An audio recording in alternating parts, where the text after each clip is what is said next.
That's the true genius of America, that America can change. Our union can be perfected.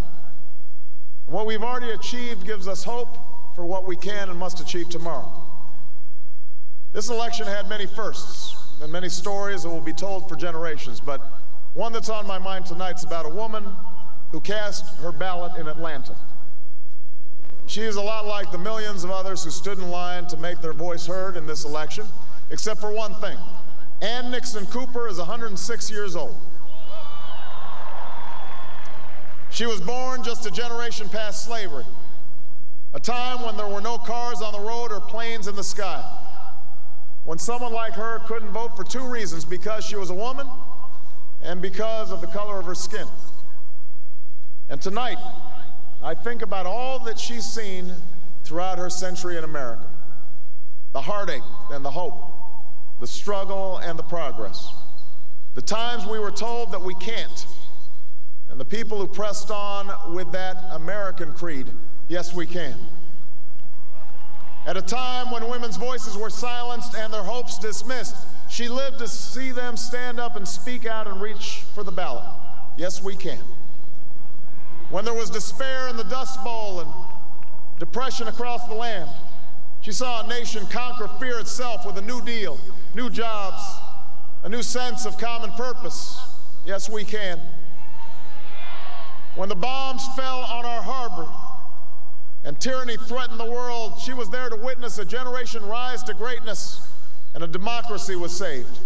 Yes, we can. She was there for the buses in Montgomery, the hoses in Birmingham, a bridge in Selma, and a preacher from Atlanta who told the people that we shall overcome. Yes, we can. A man touched down on the moon.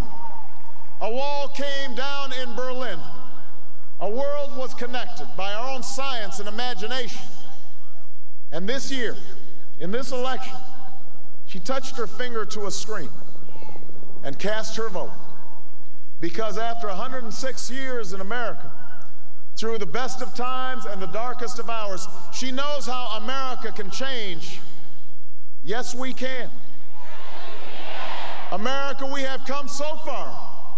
We have seen so much, but there's so much more to do. So tonight, let us ask ourselves, if our children should live to see the next century, if my daughters should be so lucky to live as long as Ann Nixon Cooper, what change will they see? What progress will we have made? This is our chance to answer that call. This is our moment. This is our time to put our people back to work and open doors of opportunity for our kids, to restore prosperity and promote the cause of peace, to reclaim the American dream and reaffirm that fundamental truth that out of many we are one, that while we breathe, we hope, and where we are met with cynicism and doubt and those who tell us that we can't, we will respond with that timeless creed that sums up the spirit of a people. Yes, we can. Thank you. God bless you, and may God bless the United States of America.